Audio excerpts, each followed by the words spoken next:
Corporate Secretary adalah pejabat yang ditugaskan oleh perusahaan untuk mewakili direksi dalam berhubungan dengan dunia luar.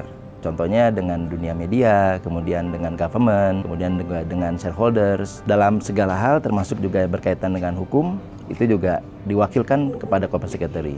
Hal ini dibutuhkan karena perlu ada satu layer dibandingkan dengan level direksi yang dapat lebih lugas dan lebih bisa berhubungan langsung dengan dunia luar. Dan di Corporate Secretary biasanya membawahi beberapa departemen, contohnya departemen untuk Corporate Communication, Public Relation, kemudian untuk Legal, dan juga untuk Corporate Governance. Dan untuk fokusnya memang di Corporate Communication ini, terutama untuk perusahaan yang seperti yang saya jalani sekarang ini, untuk perusahaan public transportation dan sangat berhubungan dengan warga masyarakat umum, perlu kita berikan edukasi yang baik mengenai servis yang kami berikan, apa benefit yang didapatkan bagi warga. Contohnya misalkan bagaimana mengkombinasikan antara Transjakarta dengan MRT, moda bus dengan moda kereta. Dan ini sangat penting di mana warga akan mendapatkan hasil yang optimal ketika mendapatkan edukasi yang baik. Kemudian juga warga mendapatkan informasi yang utuh bahwa menggunakan angkutan publik itu sebetulnya lebih murah, lebih baik bagi lingkungan, lebih baik bagi keluarga, lebih baik bagi lifestyle juga dibandingkan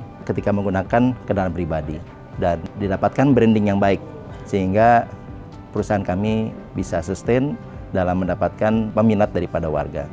Ini juga sangat penting dalam memberikan benefit makroekonomi kepada pemerintah, terutama ketika pemerintah membuat peraturan jangka pendek dan jangka panjang. Pemerintah perlu mempertimbangkan dampak sosial dan dampak ekonominya. Dan Corporate Secretary dapat memberikan pengetahuan yang maksimal dan menyeluruh bagi pemerintah dan bagi warga mengenai dampak makroekonomi dan dampak sosialnya.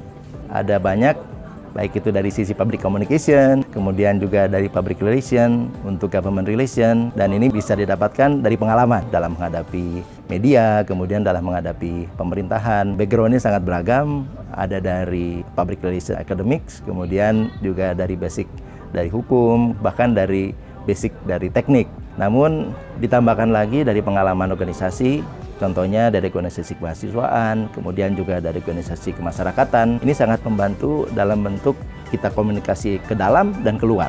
Dan ini sangat membantu untuk citra yang baik bagi perusahaan, baik itu kepada media dan kepada government.